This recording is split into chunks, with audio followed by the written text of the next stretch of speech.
Tad jaunais statījus šodien ir sveicināti visi. Esam tiešraidē, man jāpiešaujās vēl ir, jo viņš ir daudz modernāks nekā iepriekšējais. Sveiki, Lolita! Saki, kāpēc tu šodien šeit esi?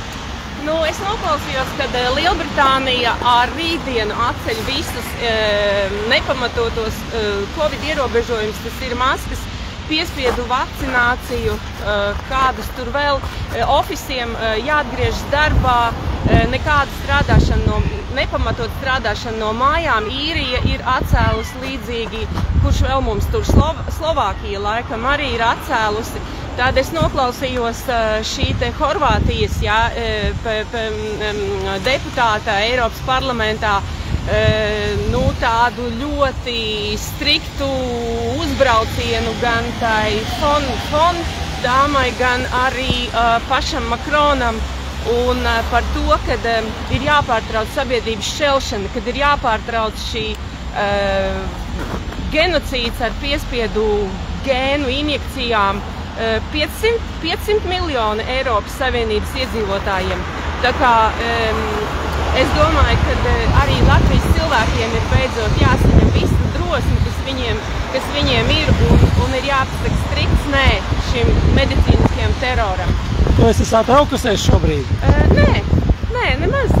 Te, kur mūsu policisti mūs atnāca apsargāt, tā kā viss kārtībā, miermīlīgi, es esmu viena pati, miermīlīgs pikets var notikt, tas nav aizliegts, tā kā nē. Es esmu ļoti droša. Saki, kā tu vispār vērtē šobrīd situāciju valstī? Valstī situācija izskatās kā dziļa stagnācija. Man tas atgādina kaut kur to filmu par dekabristiem, kad, un tās, kā krieviski saka, glubinka, kur tās dekabristu sievas un draudzenes brauca, lai kopā ar viņiem būtu, un tad tur parādītos ierēģņus un gubernatorus, kas, es nezinu, mums ir stagnācija, bet ir ļoti jāseko ārpolitikai, kas notiek ar Ukrainu un ko mūsu varas mutes runā. Tas neizklausās pavisam labi.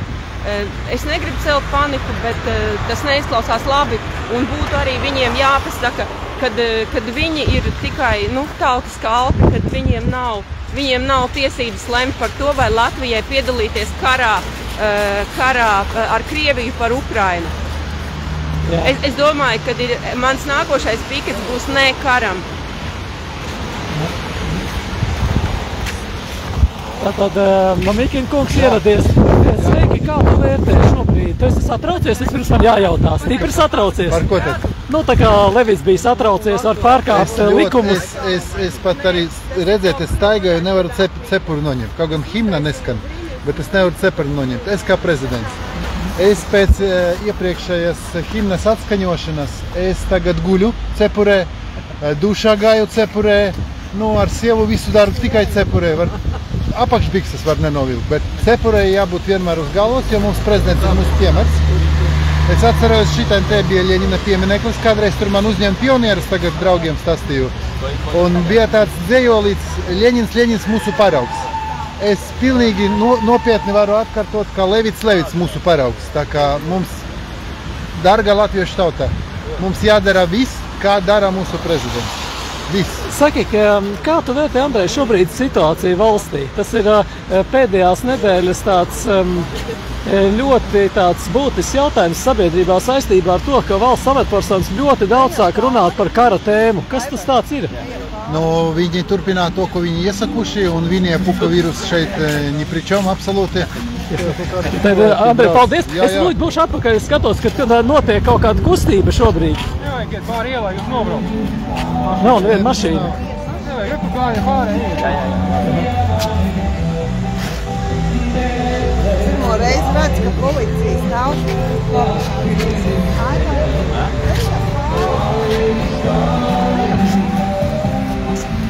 Tad mēs redzam, ierodās cilvēki ar tumbām, ar megafoniem.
tu vērtēji to, kas notiek šobrīd?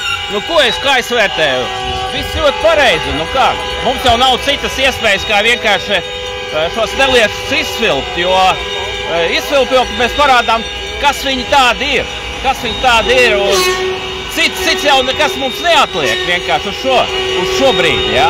Es ceru ļoti, ka tauta sapratīs, ka šiem neliešiem ir viena tikai vieta – vēstures miskasta. Viss. Un es domāju, ļoti ātrā laikā viņi uz turieni aizies kopā ar mūsu nejauko prezidentu un ar visu ministru kabinetu. Jo viņi ir patiešām nelieši. Jūs paskatieties, kas notiek pasaulē. Pasaulē viss mainās. Pie mums vienkārši viss paliek tajā pašā vietā. Tāpēc visiem ir jāparāda savu attieksmi. Es mēģināšu pāriet pāri. Jā. Tātad mēģināšu šobrīd pāriet pāri. Sveiki, jā.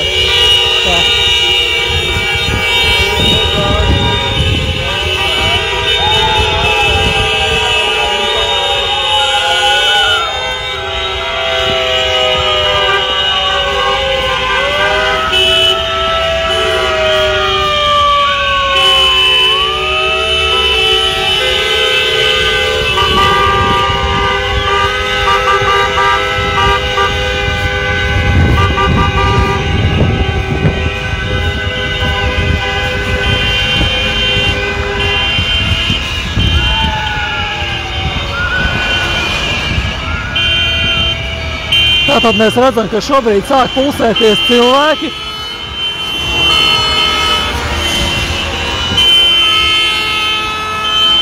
Tātad cilpi ir dažādi, ir megafoni, ir atskaņošanas iekārtas. Tā došos pāri ielai šobrīd. Jā.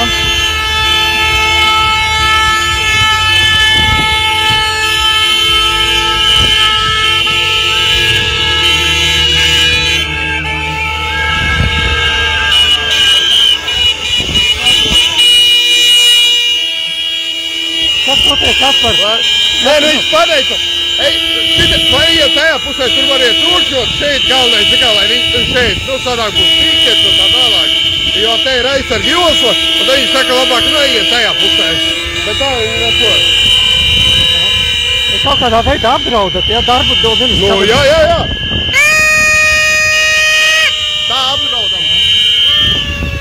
Es saprotu, ka tevi dzen projām, ka apdraudi ministra kabineta darbu šobrīd. Lai tikai pamēģinā, vai ne? Mums ir 1000 vairāk iemeslu, kā viņš neierīko.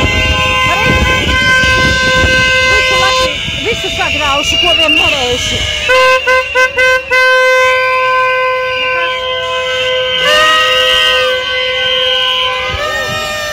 Sveiki, Māra, kur ir tava svilpīte? Man mājās. Es nebiju domājis, ka es šodien uz šitādu nokļūšu. Vienīgais, kas man aizskāra, ka policists ienāca un teica, ka es nedrīkstot rīkot pasākumus. Piedod lūdzu, es vienkārši stāvu. Iznāk, ka es vairs nedrīkst pat stāvēt pie ministra kabineta.